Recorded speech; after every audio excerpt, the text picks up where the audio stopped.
Dual screen laptops are finally here in a polished package, and now that I have tested it, I think it might just be the future for laptops. So this is the Lenovo Yoga Book 9i, and it has two 2.8K OLED screens. And I think this form factor might just be better than a conventional laptop in most situations. Because even in the worst case scenario, for example, you're on a plane or a car, you can just use this thing on your lap just like a regular laptop. It does come with this separate keyboard which can snap onto the bottom screen. There are magnets to hold it in place, although they're not the most strong, but a trackpad also does pop up. However, when you do have a bit more space, then you can actually use this thing right here, which is also included. Normally, this is a case for the keyboard. However, it can snap into a stand with magnets, and then you can just put the laptop on it either like this or flip it over and put it on there like this. And this is just much more productive and ergonomic. So unlike other folding or dual screen laptops, the keyboard does not get stored in between the two screens. You do have to transport it separately, but the case for it is very, very compact, and there's also a nice place to slot in the pen as well. All right, so this computer itself, I think it looks super pretty.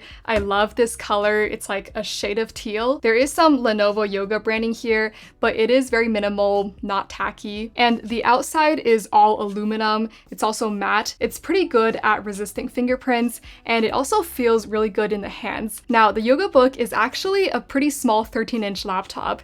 Its size is very similar to the 13-inch MacBook Air, as you can see here. And it's also fairly light too. It weighs just about 3 pounds. And the side rims and also the hinge, which also contains speaker grills, are glossy. So this design is kind of like lots of phone designs actually. And the speaker hinge is probably my favorite part of the design because you can use the Yoga Book in so many different ways, but no matter how you're using it, the speaker hinge faces you. And so it helps it sound consistently good.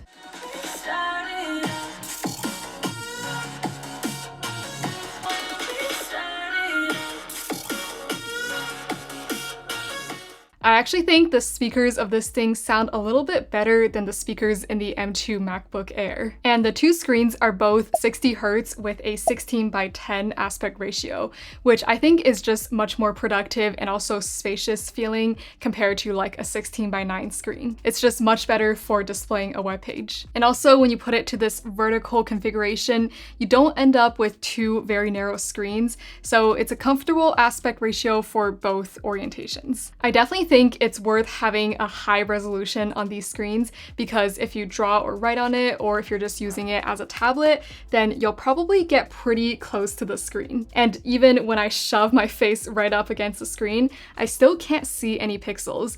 Whereas for 1080 screens that I've used in the past, I definitely feel like I could see pixels on those. These two screens are also OLED, so the color and contrast is great. I love watching videos on this. However, the anti-reflection coating is not the best. Definitely wish it could be as good as anti-reflection coatings on MacBooks. So I find that in brighter environments, it does kind of wash out the contrast. But at least these two screens can go decently bright up to 400 nits max, which I think is sufficient for most indoor situations, even in bright rooms. However, for outdoor use, it's not quite enough. The screen definitely becomes pretty hard to see. When you need a keyboard, you can bring one up real quick with an 8-finger tap. This on-screen keyboard obviously doesn't feel very good, so if you're about to write an essay, I definitely recommend using the physical keyboard that comes with it. And the computer does recognize it, so when I snap it to the top half, a trackpad will appear at the bottom, and then when I move it to the bottom half, these widgets will appear. Right now, there's not really a way to customize it. I just get my Outlook and also some news stories. In an advertisement, I did see something that implies that there should be a greater variety of widgets, so hopefully that's coming soon. However, I think it could also be really good if third-party apps will add a functionality here. So like maybe a control panel of sorts. I think that could be super useful. And if you don't want anything there, you can just close it and you'll just get your regular screen back. But I honestly do wish that there was some sort of physical connection between the keyboard and this device, kind of like how the iPad and the Magic Keyboard works, because right now it just uses Bluetooth and you also do need to charge it separately. And I also feel like the keyboard could be thicker, especially since it's not being being stored in between the two screens, because right now it feels pretty mid to type on this thing. I do wish the keycaps had more travel. Now, using the screen as a trackpad is surprisingly not bad. It's a very responsive trackpad, and you can do all of your normal Windows gestures with it. And actually, this entire bottom portion is a trackpad, so you can click anywhere, but you do get a virtual left and right click, and these two do give you a little bit of haptic feedback.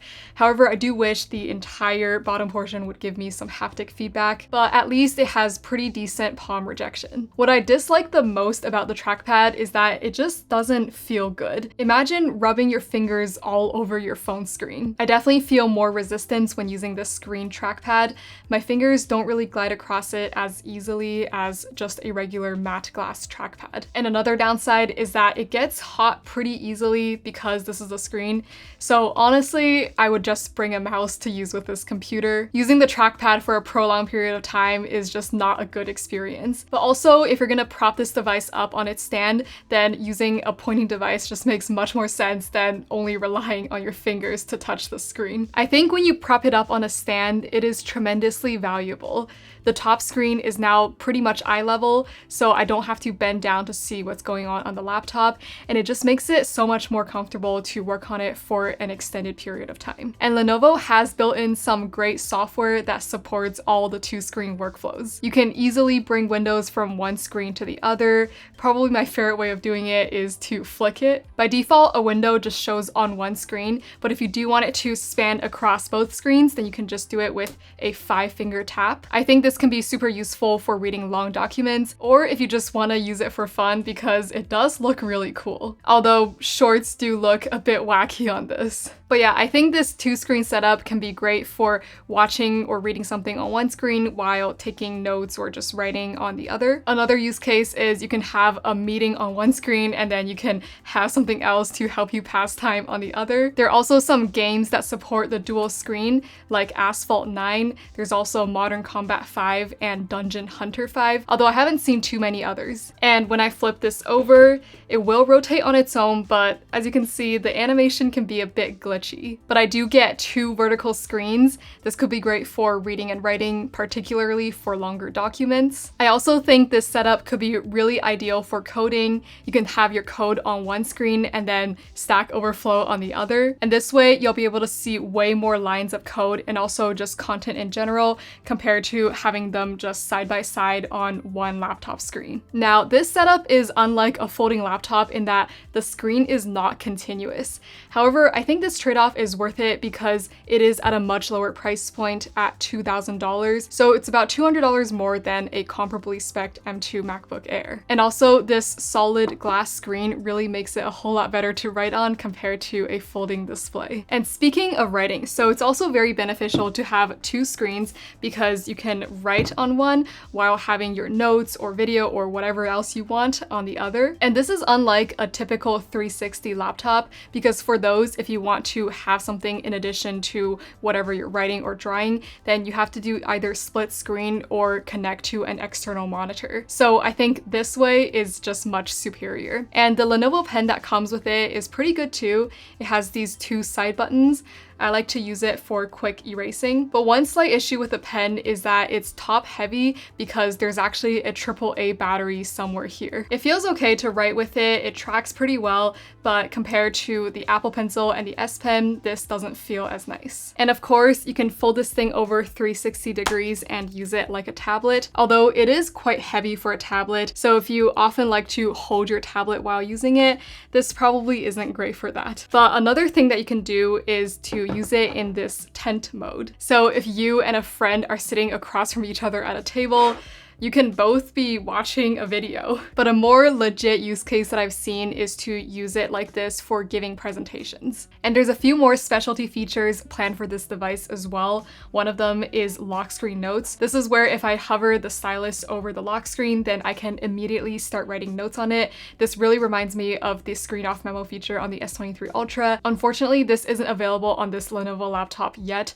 but hopefully it's coming soon. Another one that could be really useful is quick screenshots. spots where I can quickly take a screenshot just by swiping the stylus from the corner. But one thing that's just kind of weird about this is that it only has 3 USB-C ports. No headphone jack, no other ports. I feel like most other laptops these days still do have a headphone jack, but at least I can charge this thing on either side, unlike the M2 MacBook Air. And one other thing that's slightly annoying is that there is quite a bit of bloatware on this thing. Even though it's at a very high price point, $2,000, as you can see, there are a ton of apps installed by default. However, I do really like this keyboard cover turned stand thing. It's surprisingly very solid. It's able to hold the device very well in both horizontal and vertical orientations. I just wish it could have some level of angle adjustment, but that's probably too much to ask. And just in general, because this thing has 2 screens, any app that supports displaying on more than one screen can really take advantage of this device. For example, with my current video editing app, I can have the timeline on one screen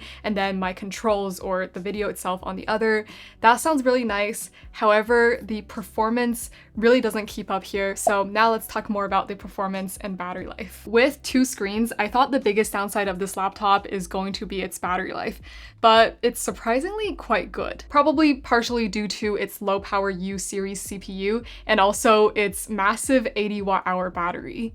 For comparison, the M2 MacBook Air only has a 52.6 watt-hour one. I actually did a full drain test. I had this device and the M2 MacBook Air play 4K YouTube videos from 100% until they died. I set their screen brightness to about equal to the eye. It was about 75% on both, which is what I consider to be typical brightness for indoor use. In the first drain test, I put the keyboard on the bottom screen, so it was mostly black, and the Lenovo lasted 7 hours and 15 minutes. But what I found more surprising is that the OLED screen actually doesn't draw that much power relative to the rest of the system. In a second drain test, where I put the bottom screen to a Google search page that was mostly white, it still lasted 6 hours and 30 minutes. This is quite good for Windows laptops of this size, but it still very much so pales in comparison to the M2 MacBook Air, which lasted over 10 hours doing the same task. And to utilize the productive benefits of the dual screen, good performance is really important. And the i7-1355U in here, I would say, is only decent. On Geekbench 6, it's about 80% the speed of the base model M2 MacBook Air in terms of the multi-core and 90% in single core. But that's actually only when this thing is plugged in. For those of you who use your laptop unplugged, then it will only have about 55% the single and multi-core performance of the M2 Air. The story is pretty similar in speedometer, and this does translate to a pretty noticeable difference in real life. Here I have the Lenovo and the M2 MacBook Air side by side on the same pretty fast Wi-Fi. For loading up YouTube, the Lenovo is quite noticeably slower, and it's the same for loading up Reddit. There's an even bigger difference when it's loading up a more complicated website like Google Earth. Now, when it comes to the GPU, on 3D Mark, it's about 65% the speed of a base model M2 MacBook Air that's missing 2 GPU cores. So yeah, this thing is definitely not my first choice for heavier tasks like video editing, although the 2 screens is a bonus for that. But to be fair, if you're upgrading from an older Intel U series chip, this is still going to be a notable upgrade, and it's probably sufficient for most tasks. However, a similarly spec'd M2 MacBook Air for less money is significantly snappier, and it does so while being fanless. The fans on the Lenovo are not that loud, however, they are on pretty much all the time. Even when I'm just watching a video, they're on. And when it comes to thermals, so the top screen basically doesn't get warm because the CPU is not there. However, the bottom one does get fairly warm, and you can definitely feel it if you leave your palm on there when you're typing or writing, drawing. The upper middle portion especially gets quite warm, but at least you have this physical keyboard, so once you plop that on there, you probably won't feel the heat. But if you do use it in this conventional laptop mode, then just be warned that the screen trackpad and the palm rest will probably feel warmer than most other just normal laptops. Alright, so overall, I really love the concept of dual screen laptops. The ability to just plop it down somewhere and then get double the screen real estate, as well as much better ergonomics, is a game changer. Also, especially as a student, the pen is super useful for writing down notes, annotating things, but it's still hard to recommend this over the MacBook Air because it does feel noticeably slower, even for basic web browsing. That's it for this review. All the links will be down below. You can subscribe and follow me on my other socials, and you can watch more here.